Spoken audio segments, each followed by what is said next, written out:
Hi there, it's Cornelius. Thank you so much for subscribing to and reading our newsletter. As I read Kass's words earlier, and you'll see them right above here, as I read Kass's words, every syllable rings true. That this year has been an incredible challenge. We have faced things that we've never faced before, but we've also learned lots. And so as we lean into this summer, so many of us are looking forward to resting and to recalibrating for the still uncertain fall ahead. For Cass and I, one of our greatest fears is that somehow we're going to get back to our buildings and forget all of the lessons that we have learned through this challenging year. And so we urge you to really hold on to everything that we learned, understanding that we cannot go back to normal as we knew it pre-March 2020. I have attempted to communicate over and over again, as many of my colleagues have, that the normal that we left behind in March 2020 was still a normal that did not see all of our students for the beautiful and whole humans that they are. And so as we forge ahead, we can engage in the practices that see kids, that honor kids, and that educate kids. And so as you think about resting, this summer, as you think about planning into the fall, Cass and I wanted to leave you with just a few tips to consider as we think about the uncertain year ahead.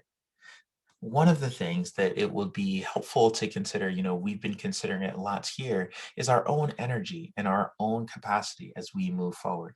This pandemic, this year has taught us that we cannot give it all. It is important as we plan for the fall to establish priorities and set boundaries. These are really healthy conversations to have with grade teams and departments right now as we reimagine what our work and our lives can be like in the fall. Also, it's important to consider that we have community members who have only known our communities in time of struggle. For Cass and I, even our two daughters at ages 7 and 9, for them, this pandemic has been 18 months, right? And for a 9-year old, 18 months is over 10% of their lives, right? And so for my daughters, over 10% of their lives have been spent watching community members recover from trauma, watching their own parents figure out how we're going to get through tomorrow. Right. And so as we bring people back into buildings, we can bring them back with that understanding. As we bring people back into classroom spaces where they're engaged in uninterrupted learning, it's important that we invest in a sense of belonging and do the work of repatriating kids back to our classroom communities.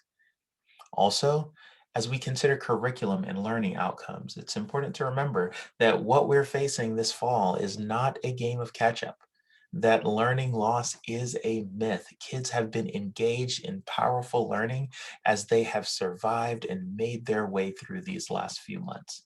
So our work moving forward is about using human-centered experiences to identify where kids are right now, and then to establish plans to move them forward in ways that are responsive and affirming for all kids, right?